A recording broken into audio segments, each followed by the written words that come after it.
Hi everybody, it's Jen Cooper with JKC Mobile Notary. Happy New Year and welcome to my channel for our first video of the year. I don't know, I can't keep track. I'm so glad that you're here and I hope that this will be something you're interested in as a business owner, as an entrepreneur, as a woman, as a mom, as a 40-something. Health goals every year are a part of our goal setting. And so what I would like to share with you today is some research I've done on how to achieve those health goals. If you're looking at me, I am not the expert here, so I'm using expert research from experts who know what they're talking about. So hopefully this will help all of us in the new year. So if this is something you're interested in, I encourage you to hang in there and let's go. See you in a minute.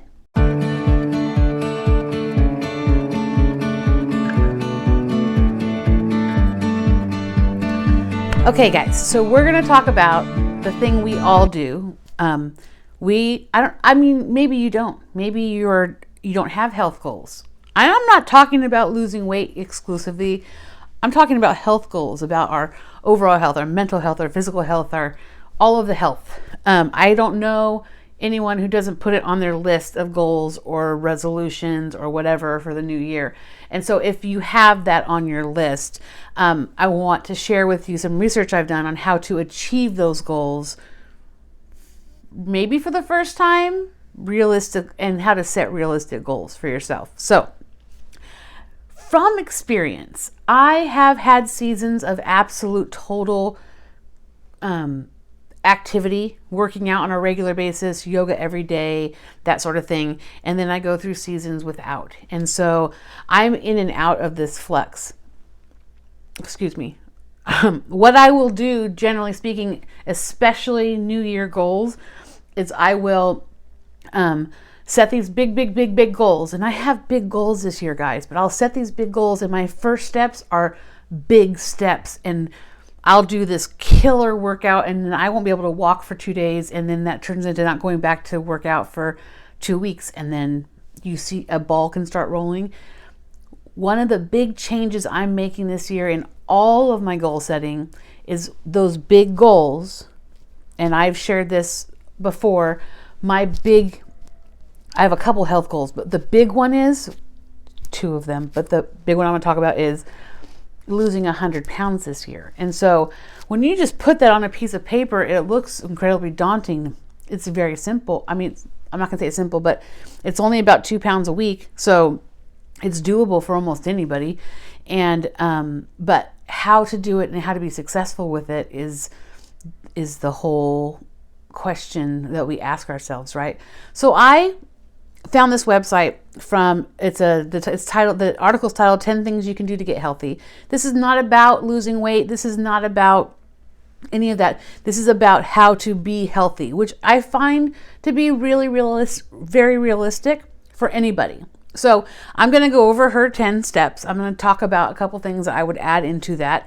And then I would love to hear from you what some of your health goals are for this year. So if you're ready.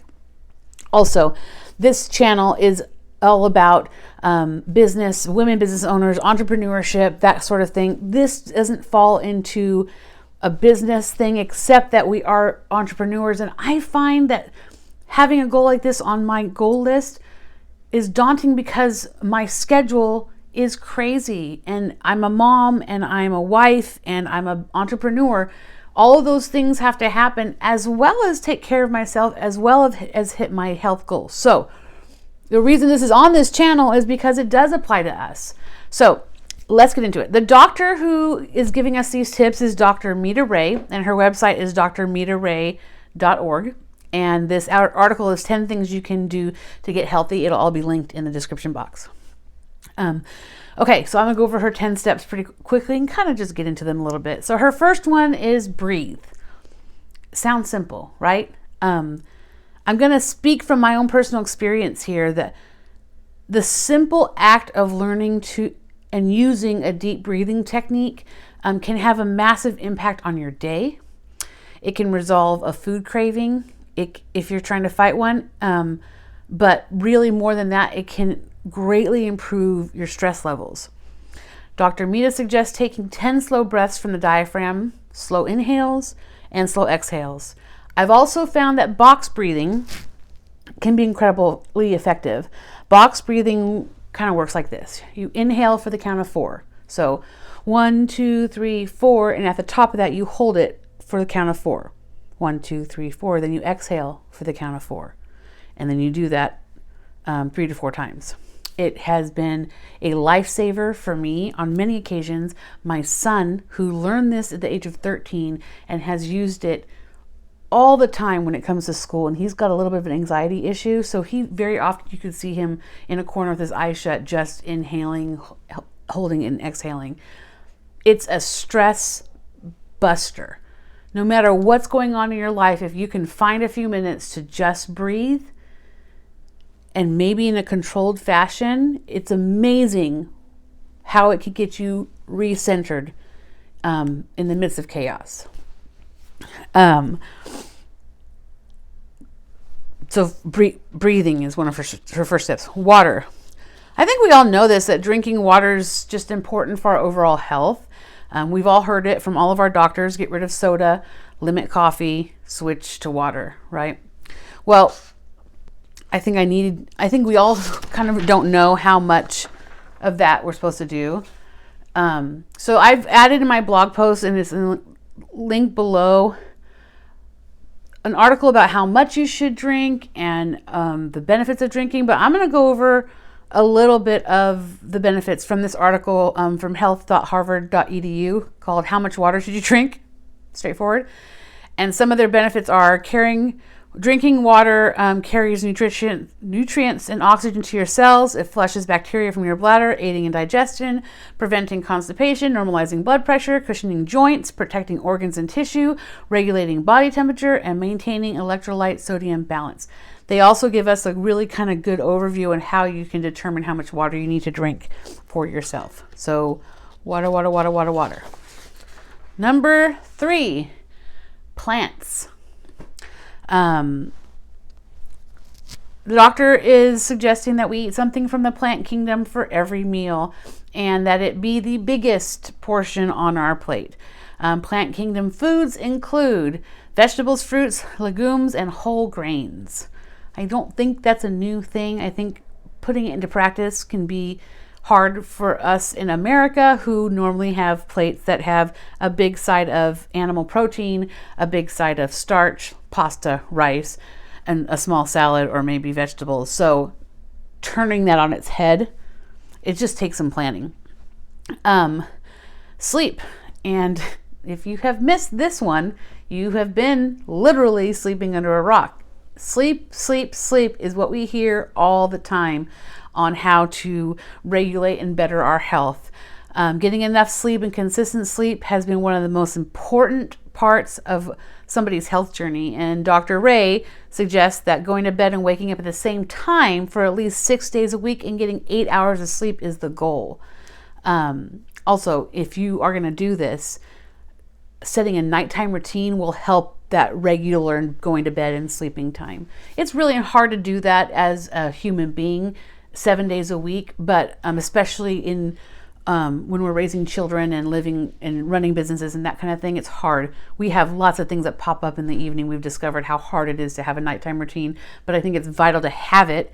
Even if it gets blown to bits, you have it when you're home and you can just do it. So supplement. She doesn't go into specifics, but she does say that you take a clinically validated and whole food supplement. And I'm not a medical professional, but I know that there are vitamins and nutrients and minerals we can't get enough of just by eating them. So do your research on this topic, and better yet, just talk to your doctor. Reduce is number 5. This tip is all about processed foods. She suggests that you only consume processed foods once a week. And unless you've done a deep dive into a whole food diet, you might be surprised what is considered processed. In my blog post and also in the description, I'm going to give you a link to the Mayo Clinic that gives you some information about that. And do some research about processed food. One of the parts of my goals this year, my overall health goal, is moving to 100% whole food diet by the end of the year. That means no processed foods. we won't be zero processed foods because I'm not grinding my own grain from seed berries, but there will be some things that we're going to count as freebies, but as close to 100% as humanly possible. You drive through, any kind of drive through, it's 100% processed food. So, I mean, I think you're getting the gist that the things that aren't good for us are also easy to eat. So there's that. Number 7 for her is a meal schedule. This kind of surprised me and didn't, but she's saying that making breakfast and lunch your biggest meals, preferably between 10 a.m. and 4 p.m., have a great impact on your body, working on a schedule and encouraging better digestion. I don't know how to do that. If you know how to do that, I'd love to know. But I have a family that needs to eat breakfast before they leave the house. Before my husband goes to work, my son goes to school, I go to work. We can't do that at 10 a.m. We're all gone by 10 a.m. So I'm not sure how that works for the mobile person, but maybe if it's just for you, you don't eat breakfast with your family and you eat breakfast on the road or wherever you are at 10 a.m. I'm not sure how it works, but I understand why she puts it in there.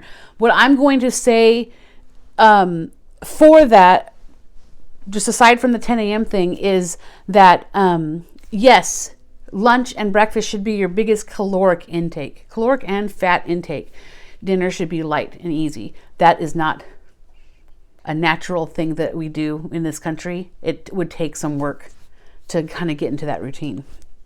Number 8 is fresh air. This one I found really interesting because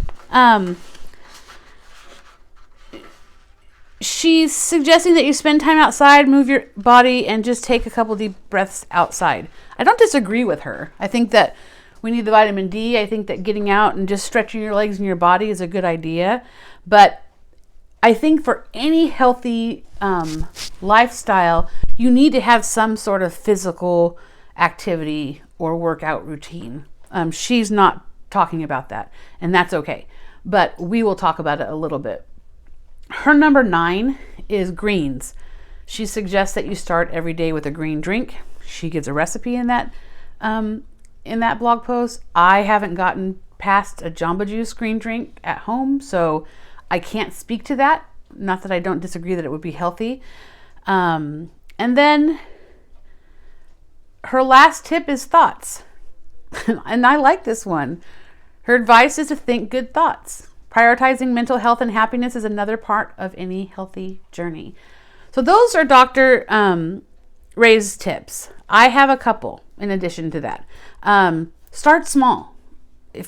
Like I said, if you're like me and you've set the same health goal year after year and you still haven't achieved it, it's time to reevaluate, right? Perhaps maybe not the goal itself, but our action plan to achieve it. I've written about it a lot lately. I've talked about it a lot lately, but how do you eat an elephant? Hopefully not at all, but one bite at a time, right? So start small and something that you can achieve in smaller bits. Be realistic, but hopeful. It's easy to look ahead and make your health goal monstrous. Be honest with yourself about what's achievable. I'm not encouraging you to think small. But set those health goals so that you have the capacity to meet them, and give yourself grace. Headlining yourself right out of the gate into let me say that again. Heading right out of the gate to a huge, massive goal for this is a recipe for failure for most people. It's not realistic to keep up, and that, at least that kind of momentum. And if you skip a day, I love what Hal Elrod says. Skip a day, don't skip 2. Just make a promise with yourself. You and only you know your schedule and know how you can do this and pull this off. And you and only you know how you can implement something like this. So if you've set a health goal for yourself for this year, I'd love to hear what it is. I'd also love to hear how you plan to meet it. If you've set smaller goals, if you have quarterly goals, whatever it is. But I hope for you a healthy new year. And until next week, I hope you do well. And if you like, please like, share, subscribe, and comment. And we'll see you next Sunday. Bye.